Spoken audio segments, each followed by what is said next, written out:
Everyone, कैसे हैं आप सभी लोग। उम्मीद करता हूं बढ़िया होंगे, मस्त होंगे और अपनी इस प्रिपरेशन को अच्छे ढंग से कर रहे होंगे। ठीक है बच्चों, तो अगर आप मुझे एसएसटी के लिए फॉलो करते हैं, इससे पहले हमने पावर शेयरिंग करा था। इस वीडियो के अंदर हम बच्चों सीखेंगे क्या है फेडरलिज्म। ठीक है, फेडरलिज्म। ठीक है बच्चों, तो सेकंड चैप्टर है, थोड़ा सा लेंदी वीडियो भी हो जाएगा क्योंकि चैप्टर थोड़ा सा भी लेंदी है। दूसरी चीज, नोट्स आपको कहाँ मिलने हैं, लिंक आपको डिस्क्रिप्शन बॉक्स में दिया हुआ है। वहां जाकर के जो भी आपको पढ़ाया जाएगा उसका A4 size sheet PDF form में आप लेंगे, उसको प्रिंट आउट करवा लीजिए, केवल उन्हें रीड करिए, मेमोराइज करिए, फिर क्वेश्चन आंसर मैं कराऊंगा तब करेंगे। ठीक है, तो let us start a new chapter called federalism. ठीक है बच्चों, चलिए। तो प्रीवियस लेक्चर में आपने ये सीखा होगा कि गवर्नमेंट होता क्या है। प्रीवियस लेक्चर में आपने पढ़ा होगा कि गवर्नमेंट क्या होता है। गवर्नमेंट आपको पता है एक बॉडी होती है जो जिसके अंदर सारी पावर दे दी जाती है। ठीक है बेटा, क्लियर है। अब सुनना, अब गवर्नमेंट की अगर बात करूं तो आपको याद होगा लेवल ऑफ गवर्नमेंट। आपको याद होगा लेवल ऑफ गवर्नमेंट। कितने लेवल होते हैं? सेंट्रल लेवल, फिर उसके नीचे स्टेट लेवल और फिर local self government, local government. ठीक है, किसी किसी कंट्री में केवल और केवल सेंट्रल गवर्नमेंट होगी, या फिर किसी किसी कंट्री में सेंट्रल और उसके नीचे क्या होगी? स्टेट होगी। तो इसका मतलब हम इस चैप्टर में क्या पढ़ने वाले हैं बच्चों? इस चैप्टर में हम पढ़ने वाले हैं government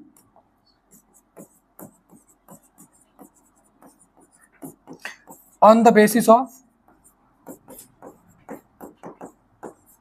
relation between level of government, है ना, on the basis of level. इस चैप्टर में हम बेसिकली लेवल्स के बारे में पढ़ने वाले हैं। ठीक है बेटा, ये बात समझ में आनी चाहिए आपको, हम इसमें लेवल के बारे में पढ़ने वाले हैं। ठीक है बेटा, क्लियर है। तो चलिए, तो हम गवर्नमेंट के टाइप्स पढ़ेंगे but on the basis of relation between national and regional government. ठीक है, ठीक है। अब सुनना बेटा बच्चों, अगर हम टाइप्स ऑफ गवर्नमेंट की बात करें, किस बेसिस पे? Relation between national and regional government. ठीक है, किसी किसी कंट्री में नेशनल गवर्नमेंट होगी, रीजनल गवर्नमेंट नहीं होगी। रीजनल का मतलब अभी समझाया आपको, स्टेट और लोकल। ठीक है, क्लियर बच्चों। अब यहां पर समझना, पहला है यूनिटरी गवर्नमेंट। क्या बोला मैंने बेटा? Unitary government.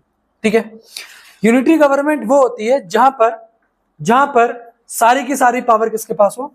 सेंट्रल गवर्नमेंट के पास हो। सारी की सारी पावर किसके पास हो? सेंट्रल गवर्नमेंट के पास में हो। इसे कहते हैं unitary type of government. Clear है बच्चों, बात समझ में आ गई? क्लियर है। तो यूनिटरी का मतलब क्या हुआ? A government in which all the powers are vested in the national government. ठीक है, नेशनल गवर्नमेंट मतलब पूरे कंट्री की एक ही गवर्नमेंट होगी, जिसको हम सेंट्रल गवर्नमेंट भी कहेंगे, नेशनल गवर्नमेंट भी कहेंगे और यूनियन गवर्नमेंट भी कहेंगे। ये तीनों टर्म यूज करे जाते हैं। ठीक है, अब आपको एग्जांपल के लिए चीजें बहुत याद रखनी है। ब्रिटेन जो है यूनाइटेड किंगडम, ठीक है, उसके बाद फ्रांस हो गया, चाइना हो गया, इटली हो गया। Britain, France, China, Italy. ठीक है, ब्रिटेन, फ्रांस, चाइना, इटली। ठीक है, याद रख लेना। क्लियर है बेटा? क्लियर है ना? BCIF। ठीक है, ब्रिटेन, चाइना, इटली, फ्रांस। ठीक है, BCIF एग्जांपल्स में याद रखना, MCQ आएंगे। ठीक है, ब्रिटेन, चाइना, इटली, फ्रांस, ये यूनिटरी टाइप ऑफ गवर्नमेंट के एग्जांपल्स हैं। ठीक है बच्चों, फिर दूसरा आता है फेडरल गवर्नमेंट। फेडरल गवर्नमेंट उस गवर्नमेंट को कहेंगे जहां पे सेंट्रल गवर्नमेंट यानी कि यूनियन गवर्नमेंट, ठीक है, जिसको हम नेशनल गवर्नमेंट भी कहते हैं, उसके अलावा दूसरी फॉर्म ऑफ गवर्नमेंट भी होंगी। उसके अलावा दूसरी फॉर्म ऑफ गवर्नमेंट भी होंगी। ऐसी गवर्नमेंट को फेडरल गवर्नमेंट कहा जाता है। ठीक है, तो a government in which powers are divided between national government and regional government. ठीक है, अगर मैं इंडिया की बात करूं, आप इंडिया की जरा सोच के देखो, इंडिया के अंदर आपको पूरी यूनियन गवर्नमेंट दिखती है ना, जिसको हम आज की डेट में मोदी गवर्नमेंट भी कहते हैं, क्योंकि यहाँ पर सेंट्रल में कौन लीड कर रहा है गवर्नमेंट को? मोदी जी लीड कर रहे हैं। जैसे आप किसी भी स्टेट से हो सकते हैं, मैं कौन सी स्टेट से हूँ? मैं यूपी से हूँ। तो यहाँ पर स्टेट में कौन सी गवर्नमेंट है? फिर योगी गवर्नमेंट है। ठीक है, इसके नीचे अगर आप देखेंगे तो इंडिया के अंदर तीसरा टियर भी गवर्नमेंट का है, जिसको हम थर्ड लेवल ऑफ गवर्नमेंट कहते हैं। ठीक है बेटा, तो इंडिया कौन सा यूनिटरी है कि फेडरल है? तो आप बोलोगे बेटा, आप बोलोगे सर फेडरल गवर्नमेंट। ठीक है, ठीक है, क्लियर है ना? उसके बाद जैसे एग्जांपल दे लो, USA हो गया, स्विट्जरलैंड हो गया, ऑस्ट्रेलिया हो गया, कनाडा हो गया, रशिया हो गया। ठीक है, इसके अंदर इंडिया भी इंक्लूड कर सकते हैं आप एग्जांपल के लिए। इंडिया को भी याद रखिएगा। USA, Switzerland, Australia, Canada, Russia, India, ये सारे फेडरल गवर्नमेंट के टाइप होते हैं। ठीक है बच्चों, तो आपको दो टाइप की गवर्नमेंट हमने आपको पढ़ाई, टाइप्स ऑफ गवर्नमेंट, यूनिटरी और फेडरल। क्लियर है बच्चों? क्लियर है? क्लियर है? तो next important topic, most important topic है फीचर्स ऑफ फेडरलिज्म। ठीक है, फीचर्स ऑफ फेडरलिज्म बहुत ज्यादा इंपॉर्टेंट टॉपिक है। कौन से फीचर्स होते हैं पहले वन बाय वन डिस्कस करते हैं और उसके बाद हम इसको अच्छे से डिस्कस करेंगे। बच्चों क्लियर है क्या? चलिए, तो फेडरलिज्म के फीचर, सबसे पहले डुअल पॉलिटी। सबसे पहला फीचर क्या है बच्चों? Dual polity. डुअल पॉलिटी का मतलब ये होता है कि डुअल पॉलिटी का मतलब यहां पर ये होता है कि एक लेवल नहीं, देखो फेडरल का मतलब क्या हुआ, नेशनल गवर्नमेंट होगी और उसके साथ में और दूसरी कौन सी होगी? स्टेट भी होगी और लोकल भी होगी। सिमिलरली फेडरलिज्म का पहला feature dual polity. Dual polity का मतलब ये हुआ एक से ज्यादा लेवल की गवर्नमेंट। ठीक है, एक से ज्यादा का मतलब दो या फिर दो से अधिक हो सकती है। तो dual polity means two or more level of government. India has 3 tier of government, example central, state and local self government. Dual polity means two or more level. ठीक है, टू और मोर लेवल तभी federal होगा। Single level से क्या हो जाएगा? Unitary हो जाएगा। सिंगल लेवल से क्या हो जाएगा? यूनिटरी। जैसे इंडिया के अंदर केवल एक ही गवर्नमेंट होती, सेंट्रल होती, तो वो किस में जाता? वो यूनिटरी में जाता। लेकिन इंडिया में स्टेट भी है, सेंट्रल भी है और फिर लोकल सेल्फ गवर्नमेंट भी है। ठीक है बच्चों, डन है क्या? दूसरा है डिवीजन ऑफ पावर। अब जरा सोच के देखो, एक बात मुझे बताओ जरा, यहाँ पर फ्री हैंड एक समझाता हूं मैं आपको, देखना बेटा। अब मान लो ये पूरी टेरिटरी है इंडिया और इसकी एक गवर्नमेंट है, यूनियन गवर्नमेंट, और फिर इसको छोटे छोटे हिस्सों में बांट दिया गया। और जब छोटे छोटे हिस्सों में बांट दिया जाएगा तो यहाँ पे गवर्नमेंट बनेगी स्टेट गवर्नमेंट। यूनियन भी है, स्टेट भी है। अब जब यूनियन स्टेट दोनों है तो देखो, स्टेट गवर्नमेंट भी यहाँ के लोगों को गवर्न कर रही है, अब यूनियन भी तो यहाँ के लोगों को गवर्न करेगी, विच मीन्स कि दोनों ही सेम टाइप ऑफ लोगों को, सेम टाइप ऑफ सिटीजन्स को क्या करने वाले हैं? गवर्न करने वाले हैं। अगर दोनों सेम टाइप के सिटीजन्स को गवर्न करेंगे तो इसका मतलब यहां पर क्या हो सकता है? डिस्प्यूट हो सकता है। डिस्प्यूट का मतलब होता है बच्चों लड़ाई विवाद हो सकता है। तो होता क्या है कॉन्स्टिट्यूशन में, स्टेट गवर्नमेंट के रूल बनाने के क्राइटेरिया को क्या कर दिया जाएगा? डिफाइन कर दिया जाएगा, और यूनियन के भी कर दिया जाएगा। तो दोनों के जो क्राइटेरिया होंगे, दोनों का जो एरिया होगा रूल मेक करने का, वो अलग अलग होगा। अब किस सब्जेक्ट में, किस इशू में लॉ बनाना है, किस गवर्नमेंट को कहां तक बनाना है, इस चीज को हम कहते हैं ज्यूरिसडिक्शन। ठीक है, और ज्यूरिसडिक्शन, ठीक है ना, बात समझ में आ रही है? तो यहां पर करा क्या जा रहा है? डिवीजन ऑफ पावर करा जा रहा है। बात क्लियर है बच्चों? आई रिपीट कि दोनों की पावर अलग अलग होती है और दोनों की पावर को कहां मेंशन करा जाता है? कॉन्स्टिट्यूशन में। ठीक है, तो दूसरे फीचर में division of power, each tier has its own jurisdiction in matter of legislation, taxation and administration.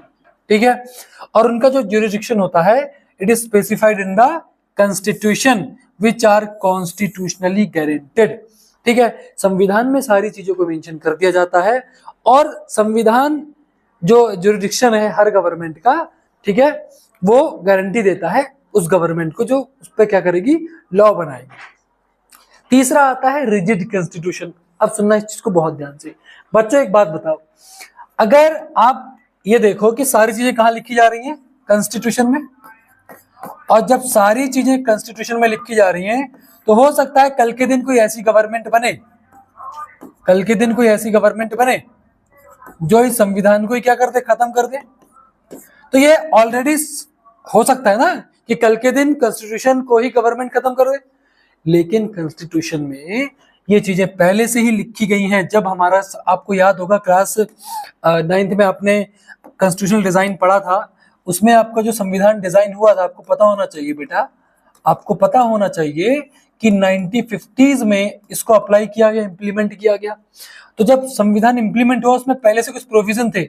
उसमें यह था कि कोई भी गवर्नमेंट चाहे वो स्टेट गवर्नमेंट हो चाहे वो सेंट्रल गवर्नमेंट हो, वो किसी भी प्रोविजन को अपने आप से चेंज नहीं कर सकती। वो संविधान के किसी भी प्रोविजन को अपने आप से चेंज नहीं कर सकती। इसके लिए जरूरी होता है दूसरी गवर्नमेंट का कंसेंट, स्टेट गवर्नमेंट का कंसेंट भी जरूरी होता है। कंसेंट मतलब सहमति जरूरी होती है।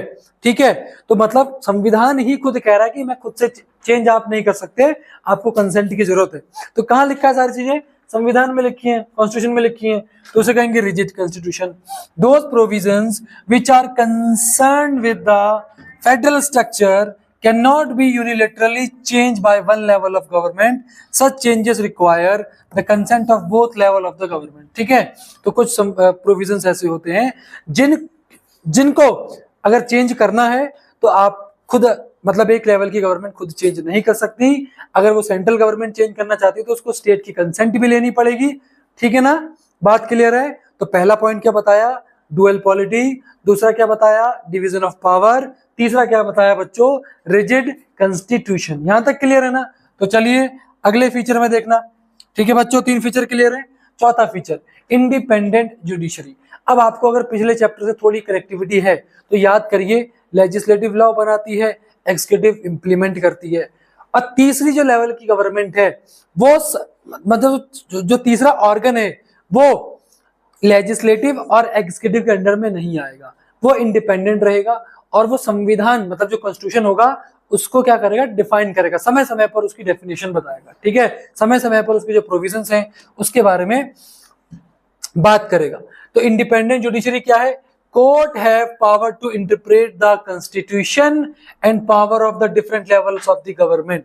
Supreme court act as an umpire as it resolve dispute between different level of the government. ठीक है, इन केस मान लो फेडरल स्ट्रक्चर में कोई डिस्प्यूट आ जाता है दो गवर्नमेंट के बीच में, मान लो मोदी गवर्नमेंट है, यूनियन गवर्नमेंट है और उसका किसी स्टेट से लड़ाई हो गई, तो इसका मतलब यहाँ पे डिस्प्यूट आ जाएगा। बहुत सारी चीजें बताऊंगा मैं आपको, धीमे धीमे आपको चीजें समझ में आएंगी।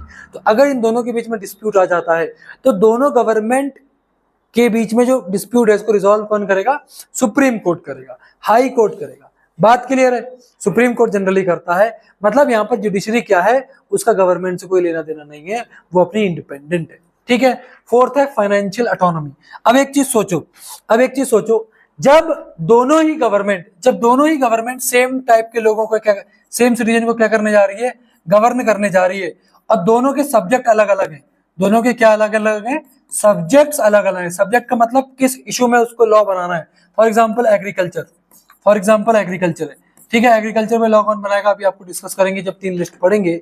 ठीक है, अब हर गवर्नमेंट का अपना अपना जुरिस्डिक्शन है, हर गवर्नमेंट को अपने अपने एरिया में अगर कोई पॉलिसी बनानी है तो उनको पैसा खर्च करना पड़ेगा, और जब पैसा कहां से मिलेगा तो ये ऑलरेडी कहां मेंशन्ड है, कॉन्स्टिट्यूशन में मेंशन्ड है कि किस चीज से पैसा किस गवर्नमेंट को जाएगा, किस चीज से पैसा दूसरी गवर्नमेंट मतलब यूनियन को जाएगा या फिर स्टेट को जाएगा। क्लियर है बच्चों, बात समझ में आ गई?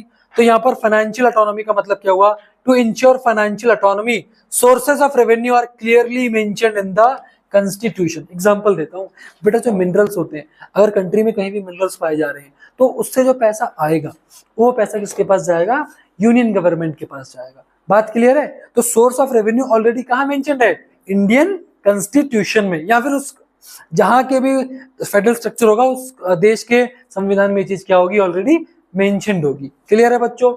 अब अगला है डुअल ऑब्जेक्टिव। देखो अगला फीचर बहुत इंपॉर्टेंट है। फेडरल, देखो कोई भी कंट्री फेडरलिज्म यानी कि फेडरल स्ट्रक्चर क्यों अपनाएगा, क्योंकि वो कंट्री पहली बात तो उसका साइज बड़ा होगा। क्या होगा, पहली बात उस कंट्री की जो ज्योग्राफी होगी वो क्या होगी, बड़ी होगी, है ना, यानी कि जो उसका ज्योग्राफिकल एक्सटेंशन होगा वो क्या होगा, लार्ज होगा। दूसरा डाइवर्सिटी क्या होगी, डाइवर्सिटी का मतलब अलग अलग तरह की चीजें, लैंग्वेज की डाइवर्सिटी हो सकती है, रिलीजन की हो सकती है। ठीक है, तो ये जब डाइवर्सिटी ज्यादा होगी तभी होगी। अब मान लो कोई छोटी सी कंट्री है ना, मान लो आपके डिस्ट्रिक्ट के बराबर कोई कंट्री होती है, जैसे यूरोप में बहुत सारी कंट्रीज हैं, तो यूरोप की कंट्रीज में फेडरलिज्म ज्यादा आपको दिखेगा नहीं। क्यों नहीं दिखेगा, क्योंकि जब छोटी कंट्री होती है तो एक लेवल से उसको कंट्रोल किया जा सकता है, रूल किया जा सकता है। लेकिन भारत जैसी कंट्री जो बहुत बड़ी कंट्री है और जहाँ पे डाइवर्सिटी भी बहुत ज्यादा है, अगर आप लैंग्वेज की डाइवर्सिटी देखेंगे, अगर आप रिलीजन की डाइवर्सिटी देखेंगे तो बहुत ज्यादा डाइवर्सिटीज है। यहाँ पर एक लेवल की गवर्नमेंट काम नहीं कर सकती। तो जब एक लेवल की गवर्नमेंट काम नहीं कर सकती तो आपको लोकल लेवल पे गवर्नमेंट बनानी पड़ेगी। तो वो क्या करेंगी, अलग अलग डाइवर्सिटी को इंटीग्रेट कर देंगी। इंटीग्रेट का मतलब क्या हुआ, एक साथ लाएंगी। ठीक है, तो फेडरलिज्म का एक ऑब्जेक्टिव ये भी होता है कि वो अलग अलग डाइवर्सिटी को यूनिटी कर देगी, यूनाइट कर देगी। ठीक है, समझ में आया? बात क्लियर है? तो फेडरलिज्म का मतलब ये भी होता है यूनिटी इन डाइवर्सिटी, ठीक है? ये यूनिटी इन डाइवर्सिटी टर्म याद रखना, ये मेंटेन करती है। क्लियर है बच्चों? बात समझ में आ गई? तो आपको मैंने 6 फीचर पढ़ाए। पहला फीचर था फेडरलिज्म का डुअल पॉलिटी, दूसरा था आपका डिवीजन ऑफ पावर, तीसरा था बच्चों याद करो फटाफट से, तीसरा क्या था आपका, फटाफट से मुझे बताएंगे, इंडिपेंडेंट जुडिशरी, चौथा था रिजिड कॉन्स्टिट्यूशन, और पांचवा आपको बताया डुअल ऑब्जेक्टिव। ठीक है, तो ये फीचर बच्चों आपको याद रखने हैं, ये फीचर आपको याद रखने हैं। ठीक है, तो फीचर्स ऑफ फेडरलिज्म में, ठीक है, पहला आपको बताया dual polity, division of power, rigid constitution, fourth हमने डिस्कस करा बच्चों अभी इंडिपेंडेंट जुडिशरी, फाइनेंशियल ऑटोनॉमी और डुअल ऑब्जेक्टिव। ठीक है, तो इनको कीवर्ड में आप क्या रख सकते हैं, याद रख सकते हैं। कीवर्ड में आप इनको क्या रख सकते हैं, याद रख सकते हैं। ठीक है, तो ये जो स्लाइड मैंने यहाँ पर लिखी थी मैं इसमें आपको मेंशन कर देता हूँ। कितने हैं बताए मैंने आपको? 6 बताए। ठीक है बच्चों, तो 6 फीचर आपको बहुत अच्छे से याद रखने हैं, 6 फीचर आपको बहुत अच्छे से याद रखने हैं। नोट्स में इसको साथ साथ में बना लो मेरे। ठीक है, पहला तो बेटा क्या था, डुअल पॉलिटी, दूसरा फीचर डिवीजन ऑफ पावर, तीसरा feature rigid constitution, rigid constitution, चौथा फीचर, ठीक है रिजिड हो गया, चौथा है आपका इंडिपेंडेंट जुडिशरी, पांचवा बेटा फाइनेंशियल ऑटोनॉमी, और छठा डुअल ऑब्जेक्टिव। क्या करेगा, डाइवर्सिटी को क्या करेगा, यूनिफाइड करेगा। ये 5 फीचर बहुत अच्छे तरीके से आप याद रख सकते हैं फेडरलिज्म के। 100% क्वेश्चंस आते हैं बेटा यहाँ से, ये बहुत जरूरी हैं, इनको बार बार प्रैक्टिस भी कर लेना लिख के, और आपकी चीजें इजीली क्या हो जाएंगी, शॉर्ट आउट हो जाएंगी। ठीक है बेटा, चलिए ठीक है ना, डन है ना, क्लियर है, क्लियर है ना, चलिए अभी चलिए अब आप समझते हैं। देखो एक एक चीजों को याद रखना, फेडरलिज्म आपको बहुत अच्छे से मैं बताया, इसके फीचर्स क्या होते हैं। अब ये जो फीचर आपने पढ़े हैं, क्या ये इंडिया में अप्लाई होते हैं या नहीं होते, इसको डिस्कस करते हैं। तो नेक्स्ट टॉपिक हमारा होगा फेडरलिज्म इन इंडिया। ठीक है बेटा, लेकिन इंडिया की अगर मैं बात करूँ ना, अगर आप देखो भारत जो इंडिया शब्द है ये एम्फेसाइज हुआ 1947 के बाद, ठीक है, पूरे ऑल ओवर द वर्ल्ड। अब जो हमारा पार्टीशन है, आपको पता 1947 में इंडिया और पाकिस्तान 2 अलग अलग कंट्री बने। अभी जो पार्टीशन है ना, ये बहुत ब्लड शेड था। ये पार्टीशन का फील, जो पेन है ना, उसका फील ही नहीं कर पाते। एक बहुत बेहतरीन किताब है, अगर आप इसे रीड करेंगे, ऑल्दो आप रीड, बच्चे यहाँ पे अपनी किताबें रीड नहीं करते, अगर आप इस पार्टीशन का जो पेन है ना, वो अगर फील करना चाहते हैं, प्लीज एक किताब रीड करिएगा, बहुत बेहतरीन किताब है, a train to Pakistan, Khushwant Singh ji ने किताब लिखी है, बहुत बेहतरीन किताब है।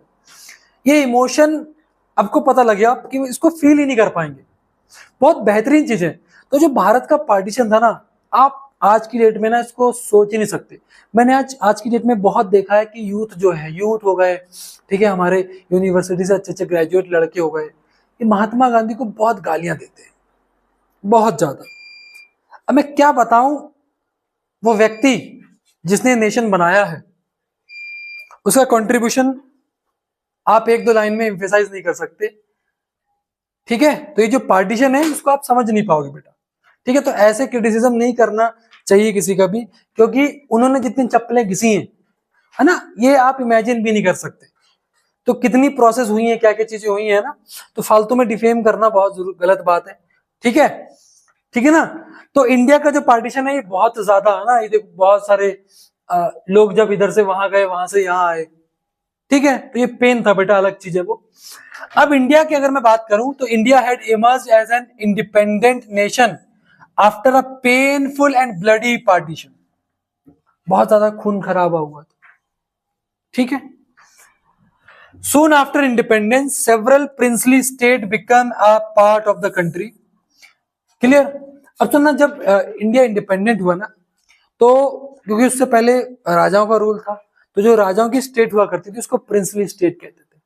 जब इस सबको मर्ज करके एक पूरा नेशन बनाया गया, इस नेशन में इंडियन जो कॉन्स्टिट्यूशन मेकर थे, ठीक है, उन्होंने इंडिया को फेडरल तो बनाया, लेकिन फेडरल शब्द को भारत के संविधान में कहीं भी मेंशन नहीं किया। हमारे संविधान को फेडरल नहीं हमारे संविधान में फेडरल शब्द का कहीं भी मेंशन नहीं है, बट क्या मेंशन है, यूनियन ऑफ स्टेट। जो भारत है ये स्टेट्स का यूनियन है। स्टेट्स के यूनियन का मतलब क्या हुआ, छोटी छोटी स्टेट्स को बनाकर मिला करके क्या बनाया गया है, एक यूनियन बनाया गया है, ठीक है। तो the constitution declare India as a union of state, article number 1 जो संविधान है उसमें ये मेंशन्ड है। Although it did not use the word federation, तो भारत के संविधान में फेडरेशन शब्द का जिक्र कहीं भी नहीं है बच्चों, ठीक है, क्लियर है। तो ये पाकिस्तान नेशन और इंडिया ना, ये जो हमारी परेड होती है तो उसका ये पार्ट है, ठीक है। तो कभी आप बॉर्डर वॉर्डर पे जाएंगे, जैसे भागा चले गए, ठीक है, तो वहां आपको ये चीज देखने को मिलेगी, ठीक है बच्चों। डन है क्या, डन है क्या, ठीक है ना। तो इंडियन फेडरेशन में आपको समझ में आया, इंडिया फेडरल है, इंडिया फेडरल है, लेकिन फेडरल शब्द का कहीं भी संविधान में मेंशन नहीं है, ठीक है बच्चों। चल अब हम फेडरल फीचर्स ऑफ इंडिया पढ़ेंगे, जिसके अंदर सबसे पहले डुअल पॉलिटी पढ़ी थी हमने। तो डुअल पॉलिटी में हमने पढ़ा था ना, इंडिया के अंदर चीज है कि नहीं, बिल्कुल है। तो सबसे पहले पढ़ते हैं इंडिया के अंदर कितने लेवल की गवर्नमेंट है, 3 टियर है। 3 टियर का मतलब 3 लेवल है, तो इसका मतलब डुअल पॉलिटी तो है, क्लियर है। अब आप कहोगे सर यहां तो 3 लेवल है, तो पहला कौन सा है, सेंट्रल लेवल, दूसरा कौन सा है, स्टेट लेवल, तीसरा कौन सा है, लोकल सेल्फ गवर्नमेंट। तो भारत में कितने टियर हैं टोटल, 3 टियर हैं। और 3 टियर में अगर मैं बात करूं, जिसमें जो 3rd टियर है वो कब आया, वो संविधान में मेंशन स्टार्टिंग में से नहीं था। 3rd टियर जो आप देखते हो ना, प्रधान जी, तो प्रधान जी संविधान 1950 से नहीं आए, प्रधान जी को 1992 के बाद से लाया गया है, ठीक। तो the constitution originally provided for a 2 tier system of government, union government and state government, ठीक है। तो 1950 में जब संविधान बना था तब भारत में केवल 2 टियर थे, 3rd टियर नहीं था। लेकिन 3rd टियर को 1992 में कॉन्स्टिट्यूशन को अमेंड करके लाया गया। कॉन्स्टिट्यूशन को अमेंड का मतलब होता है कॉन्स्टिट्यूशन में चेंज करके लाया गया, ठीक है। तो but by the 73rd and 74th constitutional amendment, 3rd tier of government was added in the form of panchayat in rural and municipality in urban area। बहुत ध्यान समझना बेटा, बहुत ध्यान से समझना। जब मैंने क्या बताया आपको कि 1950s में केवल कितने टियर थे, 2 टियर थे, लेकिन 1992 में संविधान में थोड़ा सा चेंज किया गया और 73rd एंड 74th, देखो यहाँ कंफ्यूज मत होना, पहली बार कोई चीज को अमेंड करेंगे तो फर्स्ट अमेंडमेंट होगा, सेकंड बार जब करेंगे तो सेकंड अमेंड होगा। ऐसे ही जब संविधान को 73rd और 74th बार अमेंड किया गया, कुछ चेंज किया गया, 73rd and 74th constitutional amendment, constitutional amendment, इससे क्या लाया गया, लोकल सेल्फ गवर्नमेंट को लाया गया, मतलब 3rd टियर को लाया गया, यानी कि प्रधान जी को लाया गया। और लोकल सेल्फ गवर्नमेंट शहरों में अलग है, शहरों में क्या है, म्युनिसिपैलिटी, जैसे आपके शहर में मेयर वगैरह होंगे। और गांव में क्या लाया गया, पंचायत, जैसे गांव में जाएंगे तो प्रधान जी मिलेंगे आपको। तो म्युनिसिपैलिटी कहां के लिए है, अर्बन एरिया के लिए, शहरों के लिए। और पंचायत कहां से है, रूरल एरिया के लिए। यहां तक डन है बच्चों, क्लियर है ना, बेसिक बातें पूरी, कंफ्यूज तो नहीं बिल्कुल भी। तो इसका मतलब ओरिजिनली कितने लेवल की गवर्नमेंट थी, 2, अब कितनी हो गई, 3। कहां कहां हो गई, अर्बन एरिया में और रूरल में। अर्बन को म्युनिसिपैलिटी, रूरल को पंचायत। कौन सा constitution amendment, 73rd 74th। Done है क्या, डन है, वेरी गुड। चलिए ठीक है ना बच्चों।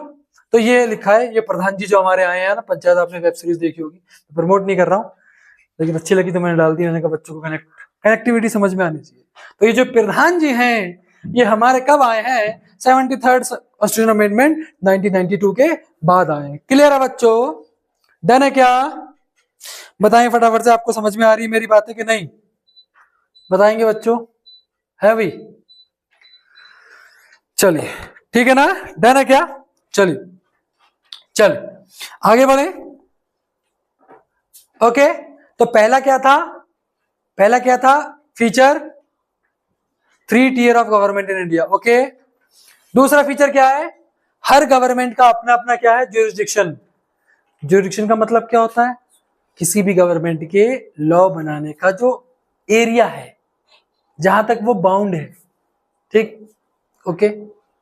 जैसे आप लोगों की भी जिंदगी अभी बाउंड में चलती है ना, अभी आपका एक डेफिनेट एरिया है, ठीक है, तो उसी एरिया में रह के काम करो, उस एरिया को लांघने की कोशिश मत करो, क्योंकि उस एरिया को अगर लांघने की कोशिश करोगे तो जीवन में बहुत जल्दी गिर भी सकते हो।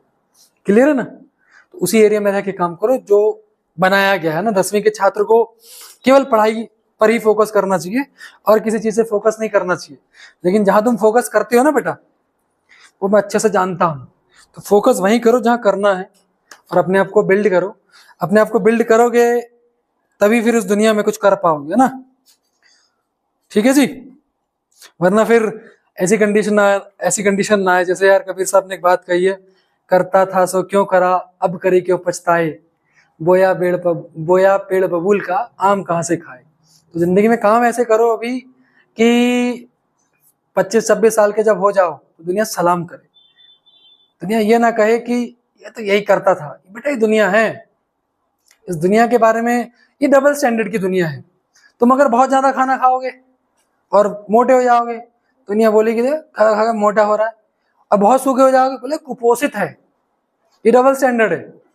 बहुत पैसा होगा, गाड़ियां खरीदोगे, शो ऑफ कर रहा है, कुछ नहीं होगा, भिखमंगा है। ये डबल स्टैंडर्ड है दुनिया के। ठीक है, तो ये दुनिया है बेटा। दुनिया क्रिटिसाइज, देखो तुम्हें जीतता हुआ नहीं देखेगी। जीतना मतलब दुनिया जो है ना, वो यही ताक में बैठे कब तुम हारो। जब तुम हारोगे दिक्कतें तो आएंगी बेटा, तो इसलिए बनाओ खुद को। तो सेकंड फीचर है अपना सेपरेट ज्यूरिसडिक्शन। हर गवर्नमेंट का अपना क्या है? ज्यूरिसडिक्शन है।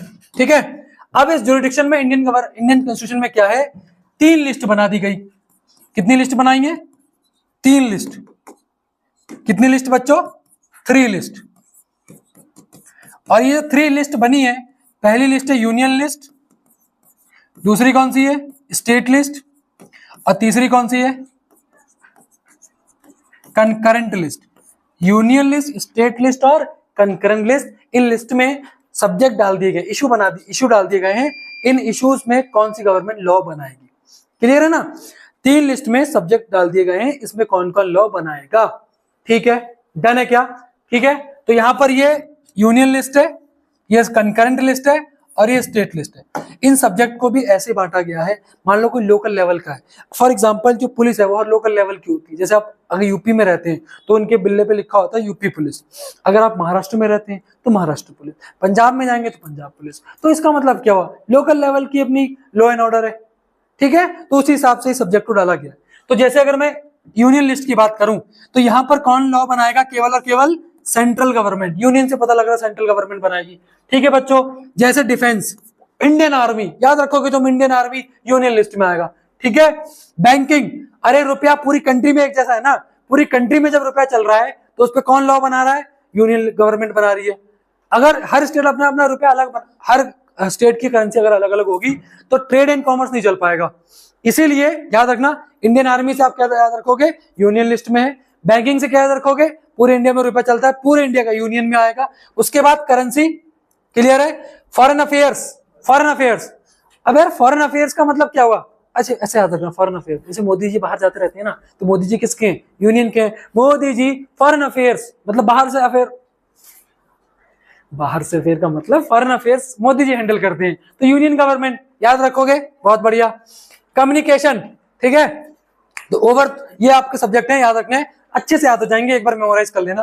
ठीक है, फिर आता है स्टेट लिस्ट, पुलिस याद रखना, यूपी पुलिस, उत्तराखंड पुलिस, तो इसको याद रखोगे, स्टेट में आता है। फिर ट्रेड, व्यापार, क्लियर है, व्यापार इसमें आ जाएगा। एग्रीकल्चर क्योंकि लोकल लेवल का इशू है, लोकल लेवल में एग्रीकल्चर आएगा। इरिगेशन तो एग्रीकल्चर से कनेक्टेड है इरिगेशन, ये आपका स्टेट लिस्ट में आता है, याद रखने एमसीक्यू आते हैं यहाँ से, बहुत इंपॉर्टेंट। ठीक है, चलिए फिर आता है कंकरेंट लिस्ट। यहाँ कौन बनाएगा? केवल सेंट्रल। यहाँ कौन बनाएगा? केवल स्टेट। कंकरेंट में कौन बनाएगा? कंकरेंट में दोनों मिलकर बनाएंगे। क्या बनाएंगे? लॉ बनाएंगे। देखना कंकरेंट में जैसे एजुकेशन आएगा, सुनना कैसे याद रखोगे, आप सीबीएसई में पढ़ते हो, सेंट्रल का है, आपके साथ सरकारी स्कूल के बच्चे पढ़ते होंगे, वो स्टेट के आते हैं, तो सेंट्रल स्टेट दोनों मिलकर बना रहे हैं तो कंकरेंट में आ जाएगा। उसके बाद फॉरेस्ट, ठीक है, फॉरेस्ट देखो, फॉरेस्ट स्टेट में और यूनियन में नहीं हो सकता क्योंकि फॉरेस्ट की कोई सीमा नहीं होती, कुछ जंगल आपको दो स्टेट्स हैं उनके बीच में मिल जाएंगे, तो मतलब दोनों मिलकर बना रहे हैं, ऐसे याद रखना। ठीक है, फिर ट्रेड ओफो, यहाँ पे ना यूनियन आएगा। ठीक है बेटा, यहाँ पर याद इसको सही कर लेना। ठीक है, ये यूनियन आएगा। मैरिज, ठीक है, शादी, याद रखना इस पे दोनों मिलकर बनाएंगे, ये कोई एक लेवल गवर्नमेंट नहीं बना सकती। अडॉप्शन एंड सक्सेशन, याद रख लोगे बच्चों, क्लियर है, क्लियर है, क्लियर है बच्चों, तो ये आपको याद रखने हैं, ये आते हैं लिस्ट में इसमें। ठीक है बेटा, ठीक है, तो हर गवर्नमेंट का अपना अपना क्या है बेटा? ज्यूरिसडिक्शन। ठीक है, सेपरेट ज्यूरिसडिक्शन। ओके बच्चों, चलिए, तो यहां पर इसको डिस्क्राइब किया मैंने यूनियन लिस्ट को। The union government alone can make law relating to this subjects mentioned in the union list. This union list include subject of national importance such as defence of the country, foreign affairs, banking, communication and currency.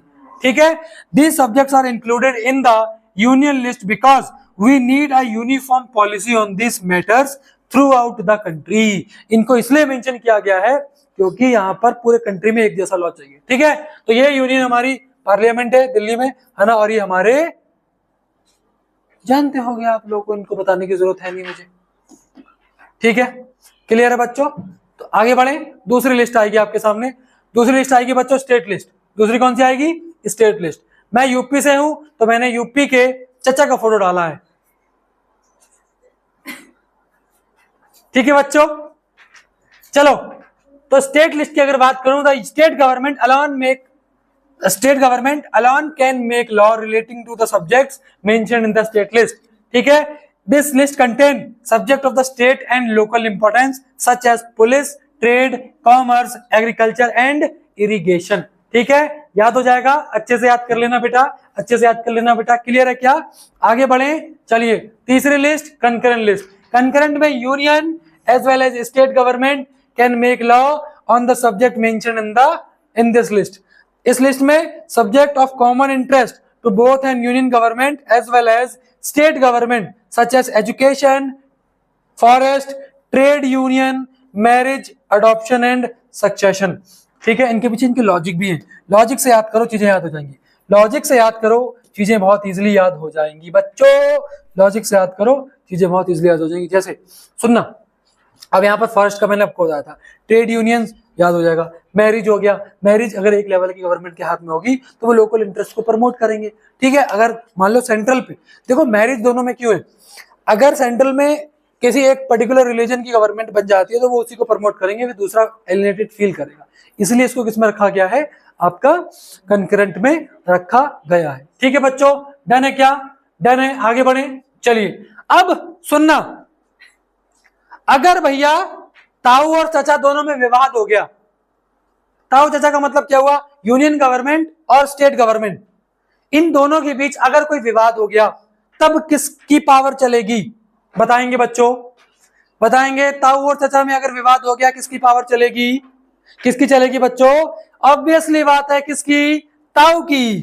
ठीक है, if there any law conflict with each other the law made by the union government will prevail.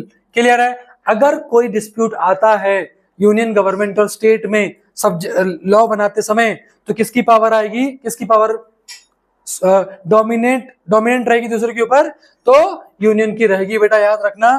ठीक है, तो ये हट जाएंगे और ये पावरफुल हो जाएंगे। ठीक है, ये हट जाएंगे और वो इनके ऊपर प्रिवेल हो जाएंगे। ठीक है बच्चों, क्लियर है? डन है क्या?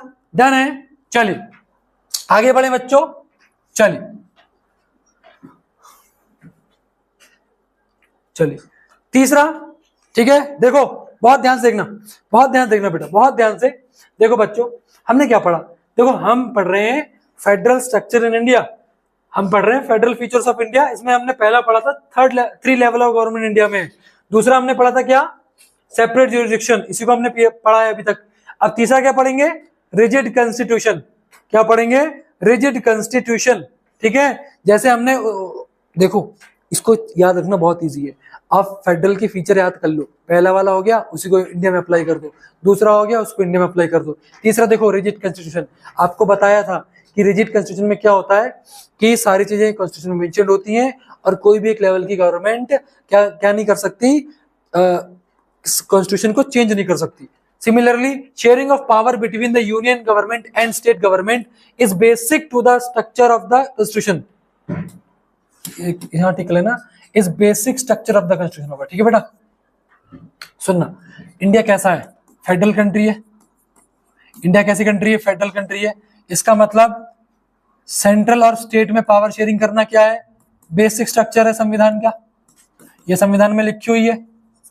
इसका मतलब कल के दिन कोई गवर्नमेंट आ गई, कल के दिन कोई गवर्नमेंट आ गई, कल के दिन कोई गवर्नमेंट आ गई और इसको चेंज करने की सोची, कल के दिन कोई गवर्नमेंट आ गई और स्ट्रक्चर को चेंज करने की सोचेगी, तो ये नहीं हो सकता, क्योंकि ये संविधान का बेसिक स्ट्रक्चर है, संविधान का बेसिक स्ट्रक्चर है। तो parliament can not on its own change this arrangement. तो जो पार्लियामेंट है यानी कि जो यूनियन गवर्नमेंट है वो इसको चेंज नहीं कर सकती। क्यों नहीं कर सकती, क्योंकि इंडिया का फेडरल स्ट्रक्चर ये संविधान का भी बेसिक स्ट्रक्चर है। ठीक है, क्लियर है। Any change to it has to be first pass by both the houses of parliament with at least 2/3 majority. Clear है, समझना इसको, समझना, सुनना। मान लो कोई गवर्नमेंट आती है और वो इंडिया को क्या बनाना चाहती है, फेडरल से हटा करके क्या बनाना चाहती है, यूनियन बनाना चाहती है। तो होगा क्या, लोकसभा और राज्यसभा, यहां पर क्या बनाना पड़ेगा, पहले इन दोनों को लॉ बना के कंसेंट लेनी पड़ेगी और फिर इसको स्टेट के पास भेजा जाएगा कि हम क्या बना रहे हैं, इंडिया को हम फेडरल से हटा रहे हैं, इंडिया को हम किससे हटा रहे हैं, फेडरल से हटा रहे हैं, और इंडिया में केवल एक लेवल की गवर्नमेंट बना एस्टेब्लिश करेंगे। तो क्या होगा, स्टेट मना कर देंगे, तो ये चेंज हो ही नहीं पाएगा। बात समझ में आई, इसीलिए इस चीज को रखा गया है। ठीक है बच्चों, इसीलिए इस चीज को रखा गया है। This is all about this rigid constitution. ठीक है, याद रखना है आपको, मतलब एक लेवल की गवर्नमेंट इसको चेंज नहीं कर सकती। Then it has to be ratified by the legislature of the least half of the total states. ठीक है, तो स्टेट से भी इसको क्या लिया जाएगा, रेटिफिकेशन लिया जाएगा, स्टेट से भी पूछा जाएगा। क्लियर है बच्चों, क्लियर है क्या, आप बोलेंगे हाँ जी सर, हमको बातें क्लियर है। ठीक है, नेक्स्ट फीचर, इंडिपेंडेंट जुडिशरी। याद रखना बहुत इजी है, क्यों, जुडिशरी क्या करेगी, किसी भी डिस्प्यूट को, कोई जो स्टेट और यूनियन है इसके बीच में कोई डिस्प्यूट अगर आ रहा हो तो उसको क्या करेगी, इंटरप्रेट करेगी और उसको सॉल्व करेगी। ठीक है, और जुडिशरी दोनों से क्या रहती है, अलग रहती है। The judiciary play an important role in overseeing the implementation of constitutional provisions and procedures. तो संविधान क्या करती है, जो कॉन्स्टिट्यूशन के प्रोविजंस है इसका इम्प्लीमेंटेशन पर क्या रखती है, नजर रखती है, सारे प्रोसीजर पर नजर रखती है। In case of any dispute about the division of power, the high court and the supreme court make a decision. तो इस पर डिसीजन कौन फाइनल करता है, सुप्रीम कोर्ट। तो हायरार्की में कौन ऊपर है, सुप्रीम कोर्ट है, इसमें क्या है, हमेशा सुप्रीम रहेगा और वो संविधान के अकॉर्डिंग चलता है। सुप्रीम कोर्ट हमेशा संविधान के अकॉर्डिंग चलता है, कॉन्स्टिट्यूशन के अकॉर्डिंग चलता है। क्लियर है बेटा, बात डन है क्या, क्लियर है क्या। चलिए अगला फीचर है ना। अब सुनना बेटा, एक चीज ना यहाँ पर, अब थोड़ी सी चीजें यहाँ पर क्या हो गई, चलिए थोड़ी सी यहाँ पर चीजें, इसको इस स्लाइड की तरह हटा रहा हूं बेटा। ठीक है, डन है क्या, यहाँ तक डन है बच्चों, डन है। चलिए अब बच्चों चलिए, अब हमने क्या पढ़ा, फेडरल फीचर्स ऑफ इंडिया पढ़ा, फेडरल फीचर्स ऑफ इंडिया पढ़ा। सबसे पहले हमने क्या पढ़ा था, 3 tiers ऑफ गवर्नमेंट पढ़ा था।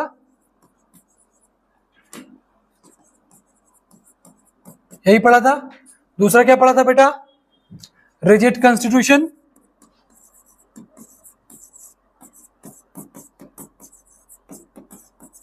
फिर सेपरेट ज्यूरिसडिक्शन, याद करो।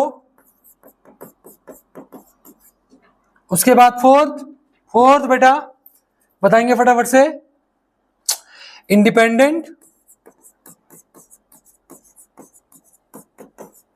जुडिशरी। ठीक है बेटा, तो ये 4 फीचर आपको क्या रखने हैं, याद रखने हैं फेडरलिज्म इन इंडिया के। ठीक है, मतलब वो तो फीचर बताए थे आपको किसके, फेडरलिज्म के। ये बताए थे फेडरलिज्म इंडिया के फीचर्स। ठीक है, तीनों अच्छे से याद, चारों अच्छे से याद हो जाने चाहिए आपको बहुत अच्छे तरीके से। ठीक है बेटा, क्लियर है? ठीक है, क्लियर है ना? तो नोट कर लीजिए फटाफट से बेटा। एक्शन। ठीक है बच्चों, ठीक है बच्चों, बंद कर। बच्चों क्लियर है? अब सुनना, ये आपको सुनो, इससे पहले जो आपने पढ़े थे वो आप पढ़े थे आपने फेडरलिज्म के फीचर्स, वो ओवरऑल फेडरलिज्म के फीचर्स थे। उसके बाद आपने ये इंडिया में फेडरलिज्म के फीचर्स आपने पढ़े। ठीक है, अब मैंने आपको यहाँ पर बताई है लिस्ट, ये बहुत इंपॉर्टेंट है, यहाँ से हर साल आपको एमसीक्यू दिखेगा। 3 लिस्ट बताई मैंने आपको, 3 लिस्ट बताई है, और 3 लिस्ट के सब्जेक्ट आपको बहुत अच्छे से याद होने चाहिए, यूनियन, स्टेट और कनकरेंट। क्लियर है बेटा? क्लियर है? अब ऐसे सब्जेक्ट बच्चों, ऐसे सब्जेक्ट जो इन तीनों लिस्ट में मेंशन नहीं है, ऐसे सब्जेक्ट जो इन तीनों लिस्ट में मेंशन नहीं है, उन सब्जेक्ट को कहा जाएगा रेजिडुअरी सब्जेक्ट्स। और रेजिडुअरी सब्जेक्ट की जो पावर है, रेजिडुअरी सब्जेक्ट की जो पावर है, मैंने क्या बोला, ऐसे सब्जेक्ट जो इन तीनों लिस्ट में मेंशन नहीं है उन्हें रेजिडुअरी सब्जेक्ट कहा जाएगा। और रेजिडुअरी सब्जेक्ट की जो पावर है वो होती है सेंट्रल गवर्नमेंट के पास। किसके पास होती है? सेंट्रल यानी कि यूनियन गवर्नमेंट के पास होती है। I repeat, those power which are not mentioned in any of 3 list are known as residuary powers. ठीक है, and power to legislate on residuary list is given to the union government. ठीक है बेटा, done है, ये चीज आपको याद रखनी है। तो आगे बढ़ते हैं, यहां तक आपको बहुत अच्छे से चीजें क्लियर होनी चाहिए।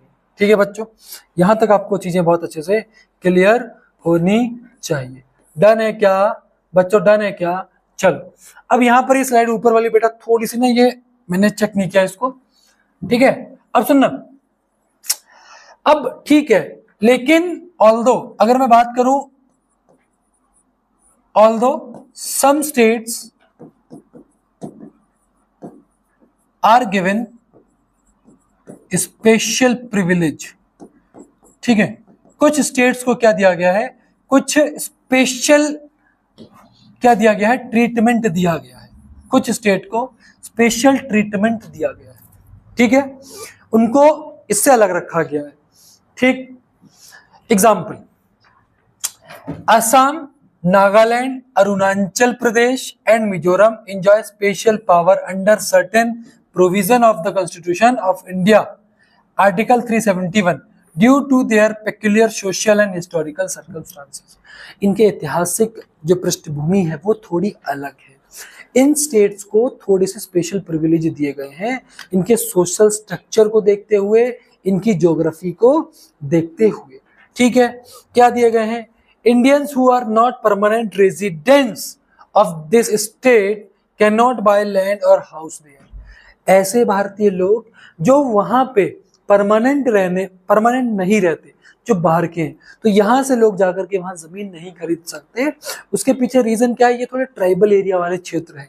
ट्राइबल एरिया वाले क्षेत्र में ट्राइबल्स जो हमारी कम्युनिटी होती है, ट्राइबल कम्युनिटी, इनको इनके राइट्स दिए गए हैं। ठीक है, ये आज की बात नहीं है, ये ब्रिटिश गवर्नमेंट के टाइम पीरियड की भी बातें हैं। ठीक है, वहां गवर्नमेंट इंटरफेयर नहीं करती थी, ये बहुत, ठीक है ना, मतलब इनके सर्कमस्टांसेस अलग अलग होते हैं। ठीक है बेटा, these rights are given to them to protect their culture and land right. ठीक है, तो इसलिए इनको यहाँ पर स्पेशल प्रिविलेज दिया गया है। ठीक है, तो स्पेशल प्रिविलेज क्यों दिया गया है इसके बारे में मैंने आपको यहाँ पर क्या कर दिया, बता दिया। This is written here.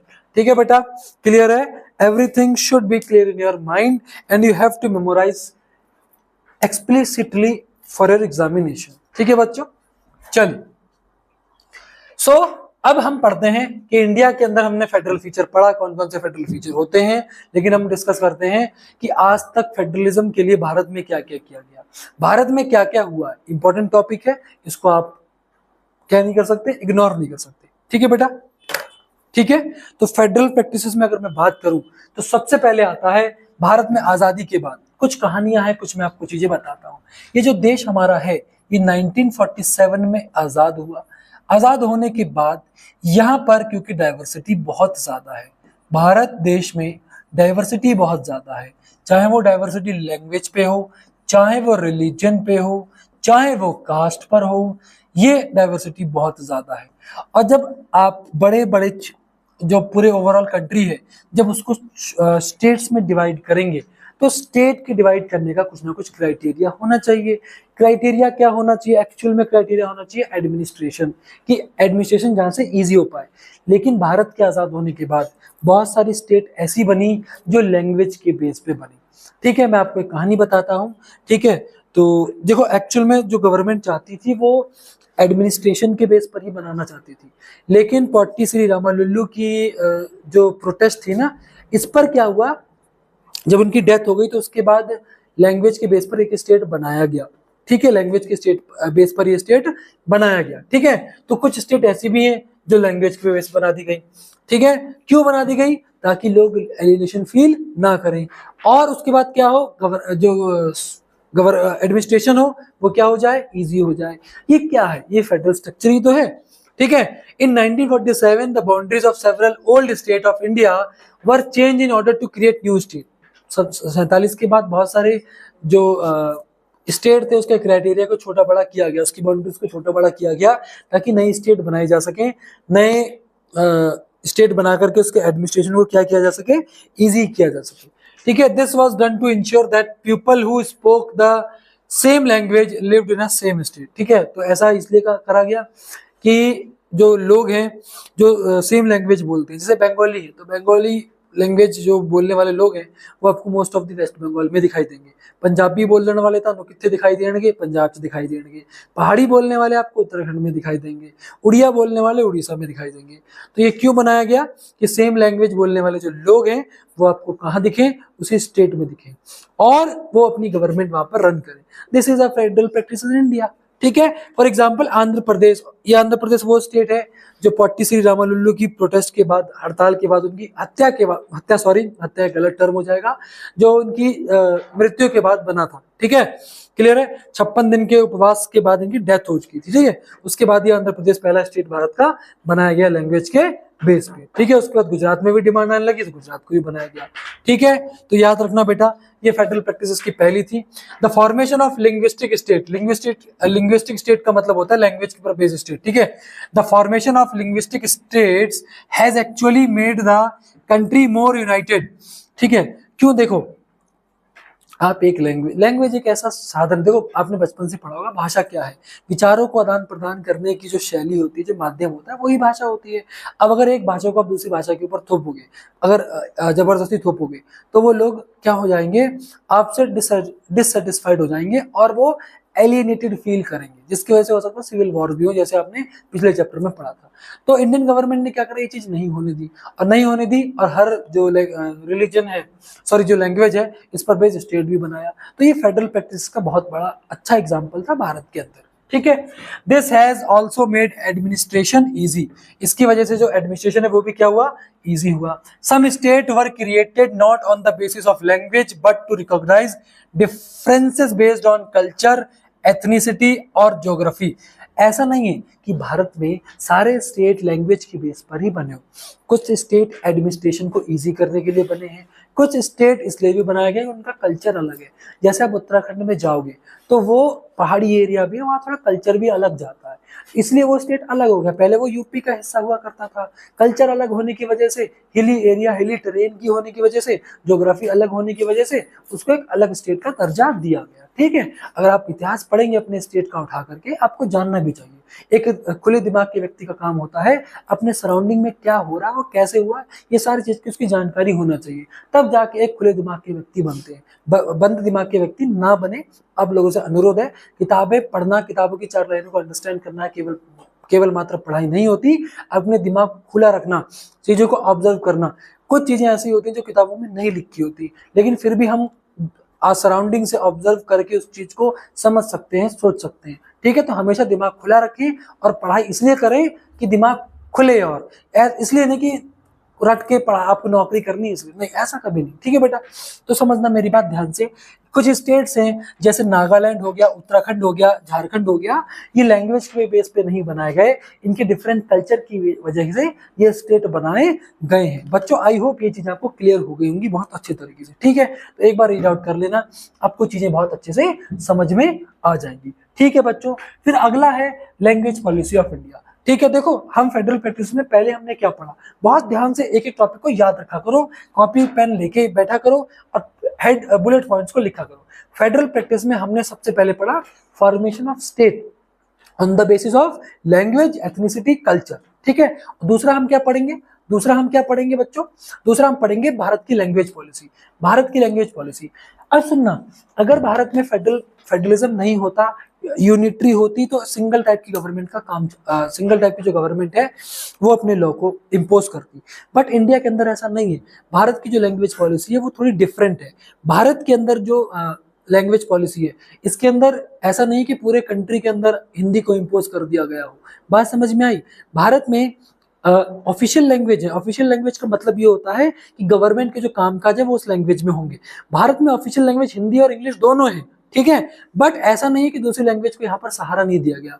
दूसरी लैंग्वेजेस के बारे में भारत में ये कहा गया है कि जो मान लो कोई लोकल गवर्नमेंट है, कोई स्टेट गवर्नमेंट है, वो अपनी लैंग्वेज वहाँ पे चला सकते हैं। जैसे आप अगर पंजाब में जाएंगे तो पंजाब में एलिमेंट्री एक जो लैंग्वेज है, जैसे पंजाबी है तो पंजाब में पढ़ाई जाती है। ऐसा नहीं है पंजाब में पंजाबी लैंग्वेज नहीं पढ़ाई जाती। तो लैंग्वेज पॉलिसी भारत की ऐसा नहीं है कि एक ही लैंग्वेज को इम्पोज किया गया। लैंग्वेज पॉलिसी भारत में हिंदी और इंग्लिश ये 2 लैंग्वेजेस हैं जिसको ऑफिशियल लैंग्वेज बनाया गया है। उसके अलावा जो अदर लैंग्वेज है उसको भी अपनी जो स्टेट लेवल की गवर्नमेंट है वो चला सकती है। बच्चों बात क्लियर है? तो our constitution did not give the status of national language to any one language.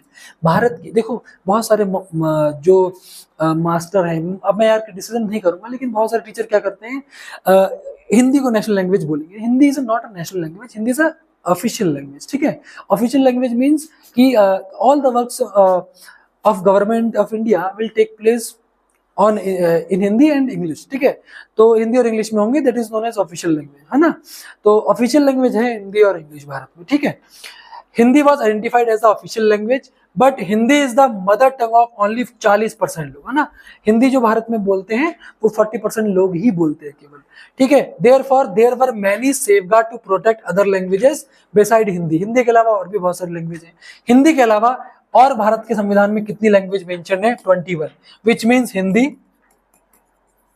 Plus 21। Overall कितनी लैंग्वेज मेंशन है? 22 लैंग्वेजेस मेंशन है। This should be MCQ in your examination and you have to memorise, है ना, again and again to take the correct answer in your examination. ठीक है, so 22 there are 22 languages in Indian constitution which are known as schedule language. ठीक है, and now what do you mean by schedule languages? Schedule language means those languages which are mentioned in 8th schedule of the Indian Constitution।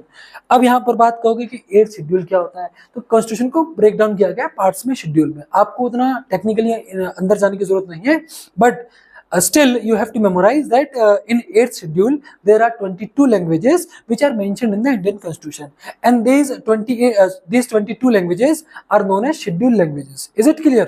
So therefore ये हो गया। State to have their own official language, state की अपनी official language हो सकती है। Much of the government work take place in the official language of the concern state. Language which are included in the 8th schedule, now please this languages which are included in the 8th schedule are known as scheduled languages। there are 22 languages in 8th schedule। ठीक है, तो please guys memorize it कि there are 22 languages in there are 22 languages are called scheduled languages। okay, and these languages are mentioned in 8th schedule of the Indian Constitution। okay, apart from Hindi, दे रहा 21, तो overall कितना हो गया 22 हो गया। Is it clear बेटा, is it clear? तो please बेटा यहाँ तक समझ में आया क्या? बहुत बढ़िया, चलिए आगे बढ़ते हैं। 1 मिनट का मुझे समय देंगे आप लोग, ठीक है बच्चों, 1 मिनट का आप लोग समय देंगे बच्चों। चलिए तो ठीक है, ये लैंग्वेज वाला कॉन्सेप्ट समझ में आ गया, ठीक है। तो थर्ड पॉइंट याद रखना, सेंट्रल स्टेट रिलेशन, ठीक है।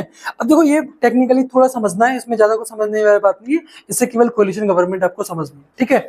अब सुनना, कभी कभी कुछ होता है, जैसे इसी साल इलेक्शन में 24 में क्या हुआ बच्चों, अगर यूनियन पार्लियामेंट के जब इलेक्शंस होते हैं लोकसभा के, तब मान लो यूनियन गवर्नमेंट में कोई पॉलिटिकल पार्टी मेजोरिटी हासिल ना कर पाए, ठीक है, किसी को एक मेजोरिटी हासिल नहीं हुई है, तो ये क्या करेंगे, दूसरी पॉलिटिकल पार्टीज के साथ क्या करेंगे, कोalition बना लेंगे, है ना, अदर पॉलिटिकल पार्टी के साथ, अदर पॉलिटिकल पार्टीज के साथ कोalition कर लेंगे और फिर अपनी मेजोरिटी को इस्टेब्लिश करेंगे। कहां पर बच्चों, कहां पर, पार्लियामेंट में। जैसे अगर आपको पता होना चाहिए कि लोकसभा में आपको 272+1 मतलब 272 अप्रोक्स सीट चाहिए होती हैं अपनी गवर्नमेंट फॉर्म करने के लिए।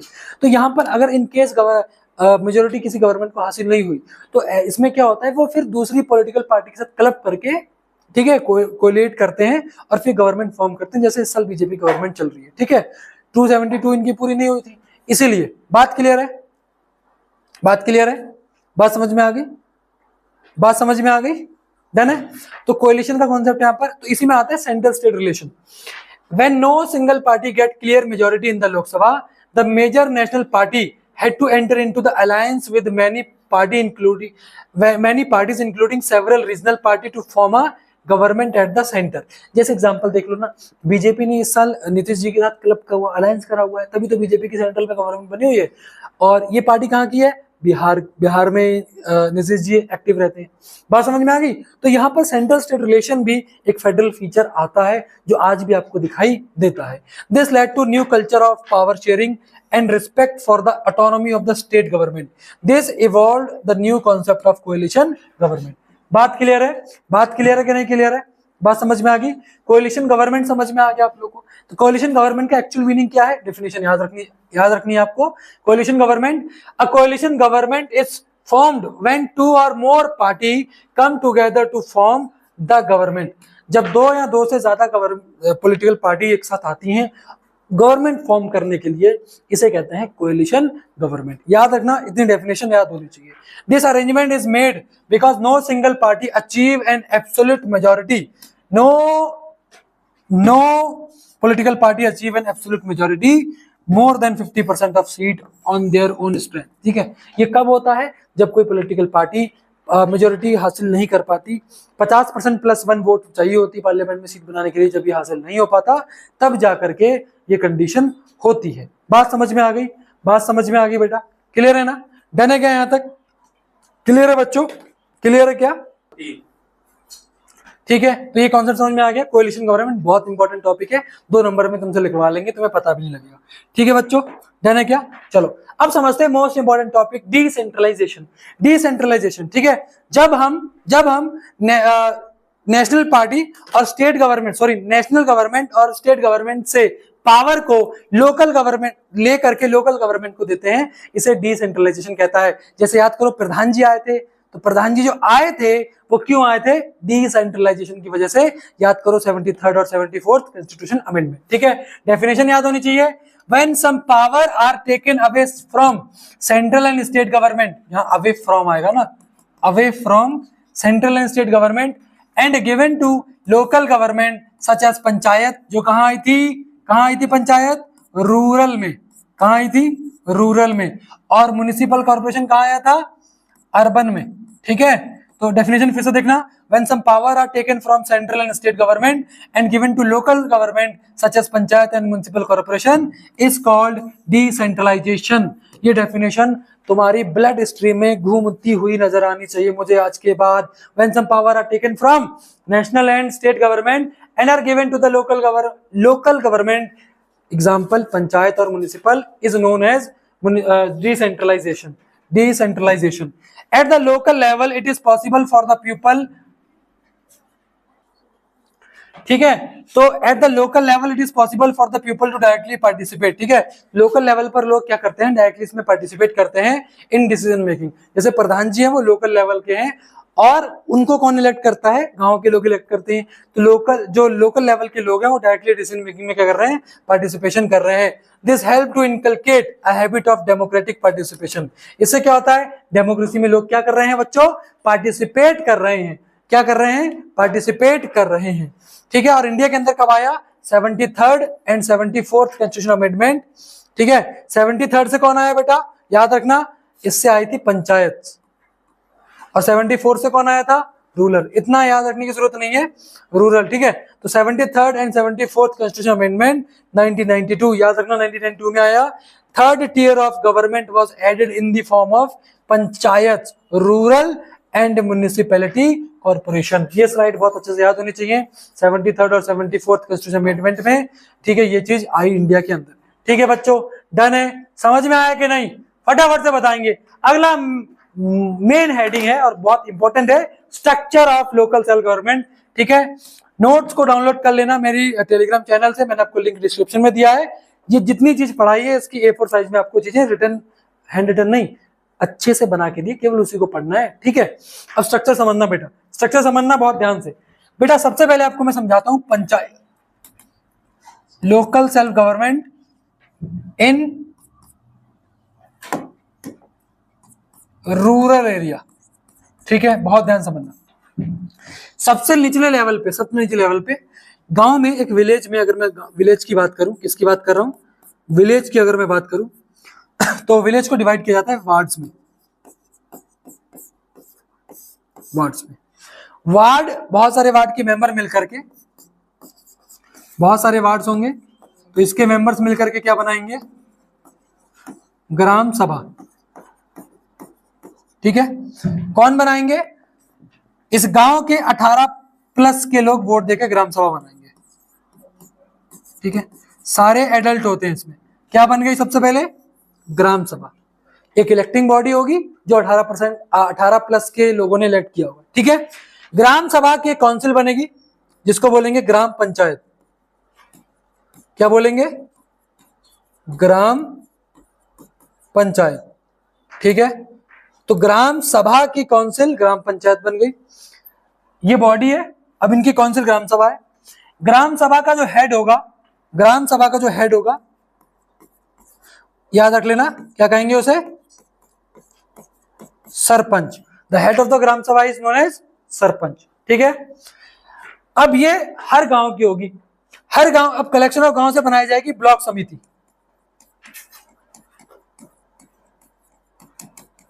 जिसको मंडल भी कहते हैं, और इसके ऊपर होती है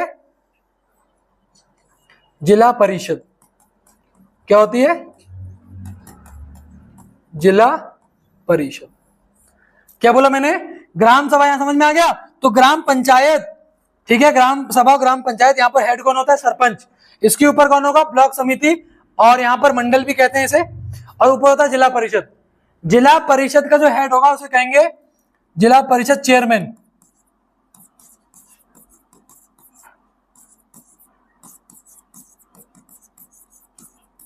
ठीक है।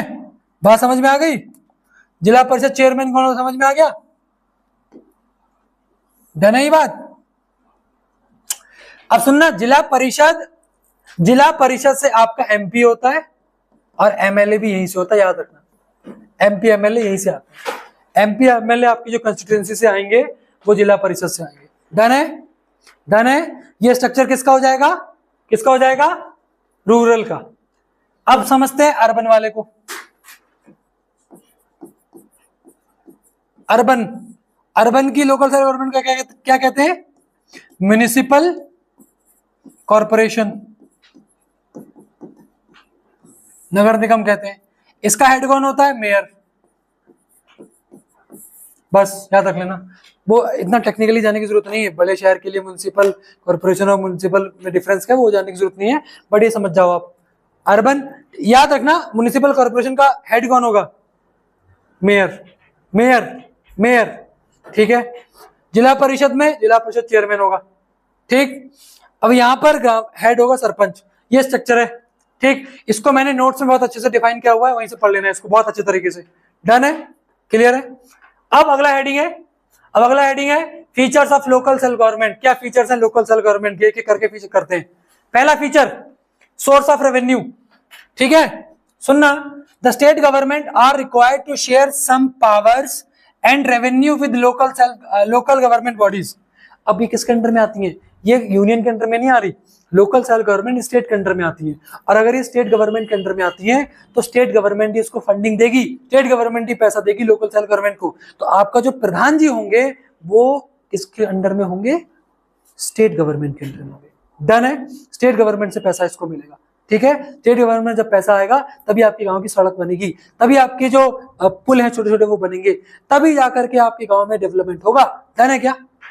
दूसरा इलेक्शन, ठीक, इसके इलेक्शन के लिए अलग से स्टेट इलेक्शन कमीशन बनाया जाता है। 9th क्लास में आपने पढ़ा होगा इलेक्शन वाले चैप्टर में, ठीक है।